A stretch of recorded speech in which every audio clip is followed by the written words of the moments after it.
Neste momento, antes de iniciar o estudo da Palavra de Deus, queremos orar. Vamos orar. Pai eterno que estás nos céus, aqui estamos na tua presença, te adorando, louvando-te, porque só o Senhor merece todo louvor e adoração. Pedimos a tua bênção, que ela seja derramada sobre o teu povo que se reúne aqui e ao redor do mundo, te buscando neste dia santo, te adorando. Derrama o Espírito Santo sobre nós, que Ele se aposse da nossa mente, que Ele nos dê a iluminação celestial para entendermos as tuas verdades. Pai eterno, responde às orações do teu povo, atende às suas necessidades. Nós imploramos em nome de Jesus. Amém, Senhor. Amém, Senhor. Queridos, Deus colocou na nossa mente o tema para esta manhã: enfrentando os leões.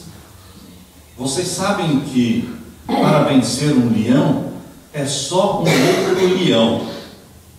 Por isso a Bíblia fala de dois leões, não é? O leão da tribo de Judá e o outro leão que é Satanás, que anda em derredor bramando, querendo nos tragar, querendo nos destruir. Mas nós temos o leão da tribo de Judá, que é Jesus Cristo, ali em Apocalipse capítulo 5 e o verso 5, quando João estava chorando, em Apocalipse 5:5 diz: não chore, João, não chore, eis aqui o leão da tribo de Judá. Amém. Que morreu, que venceu, para poder abrir o livro selado com 7 selos. Queridos, Jesus é o leão da tribo de Judá, é Ele que luta as nossas batalhas. Não queira enfrentar Satanás com as suas próprias forças. Não vá correndo ao encontro desse leão que é Satanás. Vá correndo ao encontro do leão da tribo de Judá. Quando você, ameaçado por Satanás, você não corre contra ele, você corre para Jesus. Você se esconde em Jesus Cristo. É assim que Daniel nos deu o exemplo. A história que nós vamos estudar hoje é uma história profética. É uma história contada para as crianças. Você já ouviu dezenas de vezes. As crianças sabem esta história de cor. Está em Daniel capítulo 6. A história de Daniel na cova dos leões. Ela é contada e recontada para as crianças. E queridos, o que tem de profecia aqui nesta história? Qual é a profecia que Deus quer nos ensinar hoje, através de Daniel capítulo 6? Vamos ler então o capítulo 6, o verso 1 até o verso 3.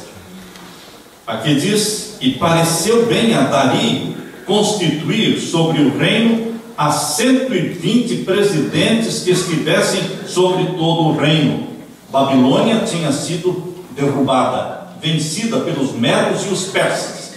2 povos que se uniram para destruir Babilônia: Dario, o medo, e o seu sobrinho Ciro, o persa. E eles então desviaram as águas do rio Eufrates e entraram em Babilônia numa noite de carnaval. Um carnaval estava sendo feito por Belsazar. Isso está no capítulo 5 de Daniel. E naquela noite Deus apareceu, uma mão escreveu na parede: Mene, Mene, Tekel, Ufarsim, pesado fosse na balança e achado em falta. Naquela mesma noite Belsazar foi morto, e Dario e Ciro, os dois, tio e sobrinho, possuíram Babilônia. Mas Dario foi entronizado como rei de Babilônia. Ele era o mais velho. E queridos, aqui diz que Daniel, se bem que fosse um primeiro-ministro no reino de Babilônia, ele foi escolhido para ser também uma pessoa de muita influência no reino da Medo-Pérsia. Dario e Ciro já tinham ouvido falar de Daniel, o testemunho de Daniel. Por isso lemos aqui capítulo 6, no verso 2 agora. Sobre eles 3 príncipes, dos quais Daniel era um.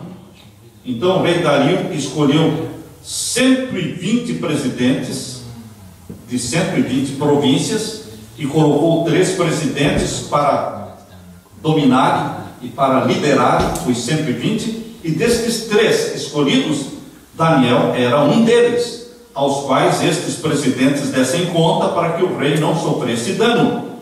Então, o mesmo Daniel se distinguiu destes príncipes e presidentes porque nele havia um espírito excelente, e o rei pensava constituí-lo sobre todo o reino. Queridos, Daniel se distinguiu entre os 3, porque nele havia um espírito excelente, havia nele um Espírito Santo. Você se distingue, você se diferencia das pessoas que vivem ao seu redor, quando você tem em você o Espírito de Deus. Amém. Se o Espírito Santo possui a sua mente, se você é templo do Espírito Santo, ele vive em você, onde você for, você será diferente. Você vai fazer brilhar a luz da verdade, a luz do Evangelho e da graça do nosso Senhor Jesus Cristo. E isso aconteceu na vida de Daniel.